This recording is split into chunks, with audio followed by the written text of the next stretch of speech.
pelos clubes cariocas. Mesmo sem jogos por conta da data FIFA, a semana foi intensa para os times cariocas. No Flamengo, novidades na área. Depois da apresentação de Alexandro, foi a vez do argentino Carlos Alcaraz conversar com os jornalistas pela primeira vez desde que foi contratado. Ele já havia estreado com o manto rubro-negro no último fim de semana diante do Corinthians. Na ocasião, não terminou o jogo porque foi expulso. A partida do outro dia foi muito linda, porque foi meu primeiro jogo com essa camisa. Realmente não foi o que queríamos, porque desejávamos voltar do jogo contra o Corinthians com os 3 pontos. Mas pelo meu lado, muito feliz, porque pude somar meus primeiros minutos nessa instituição muito linda.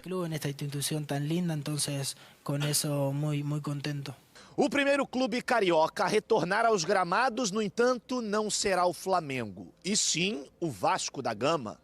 No próximo dia 11, o Gigante da Colina vai até a Liga Arena, em Curitiba, enfrentar o Atlético Paranaense. Como venceu o primeiro jogo por 2-1 em São Januário, um empate é suficiente para fazer com que o Vasco volte a uma semifinal de Copa do Brasil. É uma escolha do Dorival, tudo bem. Sim, e na Copa do Mundo entrou em 2 jogos, né? Assim, não é que assim, teve deixou saudades.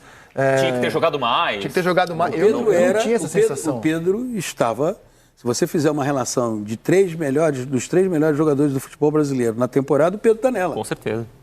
Os 3, eu não estou falando de 5, não. Com certeza, melhores, regulares. O Pedro está nela, entende? Sobrevive a todas as oscilações do Flamengo, simples, o Pedro sobrevive. Ele tá num nível... Estevão, Pedro e Matheus Pereira. Sim. São os 3 grandes jogadores da temporada aqui no Brasil. 2 deles foram convocados. Luiz Henrique. Luiz Henrique, perdão. Luiz Henrique. Vamos aumentar para 4? Luiz Henrique. Então, 3 dos 4 convocados. Luiz Henrique ocupa a vaga que era do Júnior Santos antes. Era o Júnior Santos. 3 dos 4 convocados. Matheus não foi. Assim, o impacto para o Flamengo é muito alto. É muito alto. E ele gera uma apreensão por causa da longa má fase do Gabriel. Então a apreensão aumenta porque você imediatamente... Porque se o Gabriel tivesse mantido a boa fase, é claro que uma contusão como essa, ela sempre vai impactar. Primeiro porque você vê um profissional dedicado, capaz, enfim, impedido de exercer o seu trabalho. Isso já é algo que sempre impacta. E segundo, pelo tamanho que esse jogador tem na atual temporada. Mas tivesse o Gabriel passando por uma boa fase, não geraria apreensão. Poxa, tem o Gabriel.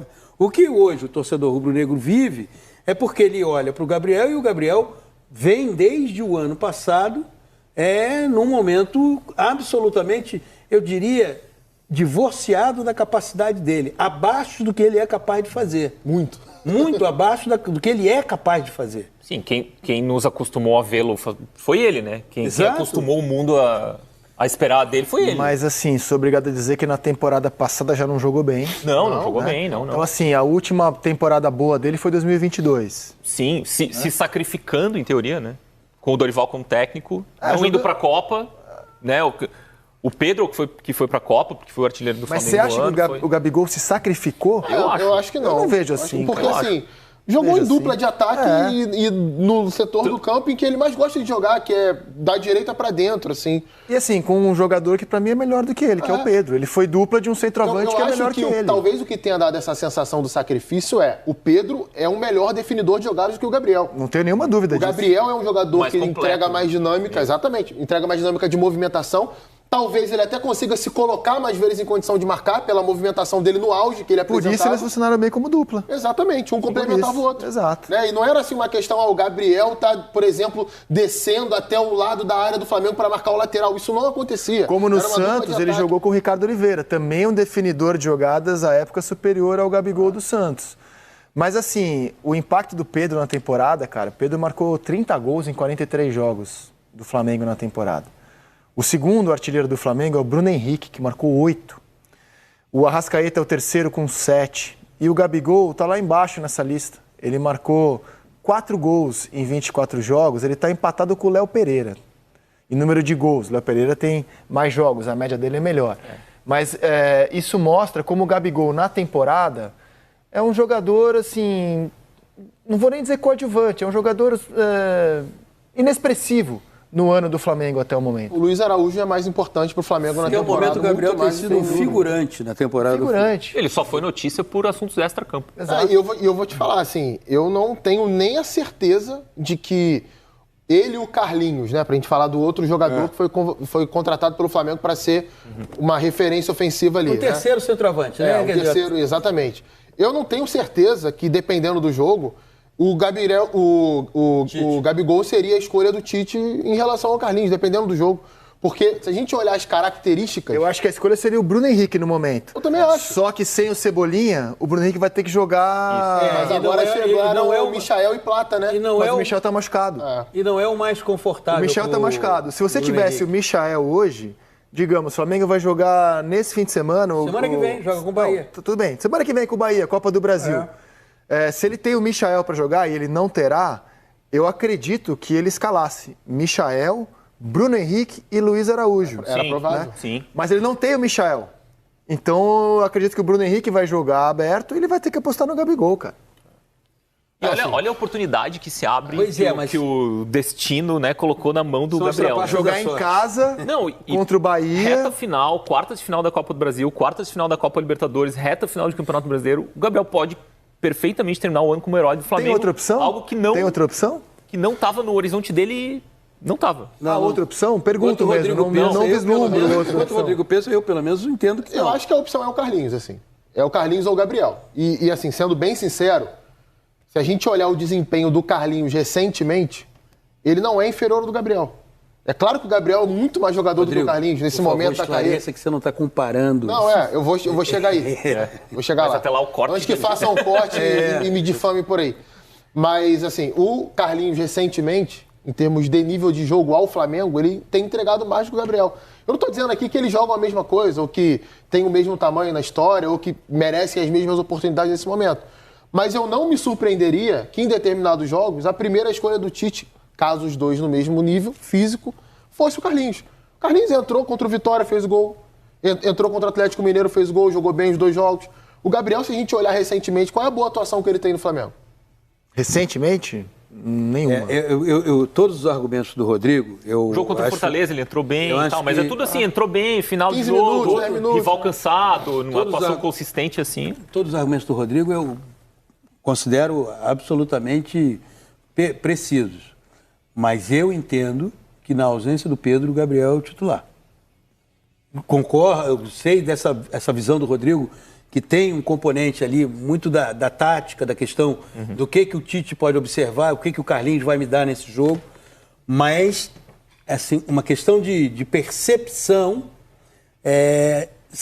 acredito que contra o Bahia, semana que vem, não sei se o Gabriel vai estar recuperado já da lesão. O Gabriel tá treinando. Então, assim, Então, em tese, assim, fisicamente, ele tá no campo. Se ele já estiver recuperado, Sem ritmo de jogo. Fosse eu, o Tite, e aí aquele parente, ainda bem que não sou, fosse eu, o Tite, eu colocaria para mim, sai o Pedro, entra o Gabriel. Agora, o Flamengo joga pelo empate. Por outro lado, é um clube, uma torcida que não admitem jogar pelo empate em casa contra o Bahia. Vai jogar no Maracanã, que é sempre...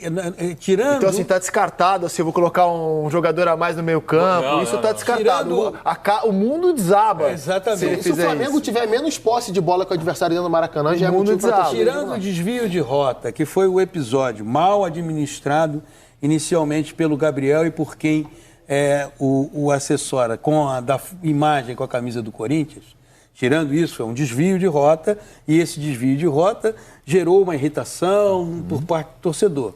O torcedor, ele trabalha com a memória do coração. E a memória do coração, o Gabriel reina. Então, assim, você vai jogar semana que vem no Maracanã, sem o Pedro, venceu o Bahia por 1-0.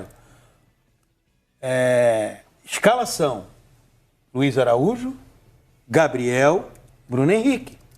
E a torcida vem junto. Vem junto. Você pode até no decorrer do jogo dizer, olha, poxa, o Gabriel não está deu bem, errado. Isso. vou botar. Mas de início, e acredito, entendo todos os O pontos. Flamengo é um dos clubes mais tradicionais e vitoriosos do futebol brasileiro. Aqui está uma lista detalhada dos principais títulos conquistados pelo Flamengo ao longo de sua história. Títulos nacionais. Campeonato Brasileiro, Brasileirão. 7 vezes, 1980, 1982, 1983, 1992, 2009, 2019, 2020. Copa do Brasil. 3 vezes, 1990, 2006, 2013. Copa dos Campeões. 1 vez, 2001.